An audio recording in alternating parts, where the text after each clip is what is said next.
мен бой болса Қазақстанда, ол жанкүйерлер үшін арман деп ойлаймын. Сондықтан қандай мүмкіндіктер бар қазір? Или вес ауыстырасыз ба? Құдай қаласа 4 дүблеміз жинап алып, сол салмаққа ауысамыз. Сол салмаққа ауысып, Канелоны тақаймыз ғой. Барынша қолымыздан келгенше жекпе-жек істеуге тырысамыз. Қазақстанда ма? Қазақстанда, басқа елде ең бастысы рингке шықса болды.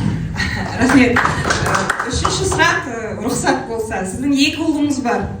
Семьяңыз қазір қай жақта, осында ма, немесе Америкада ма? Және 2 ұлыңызға өзіңіздің жолыңыздың тілейсіз ба? Боксқа бересіз ба? Бала-шағамыз Қазақстанда оқиды.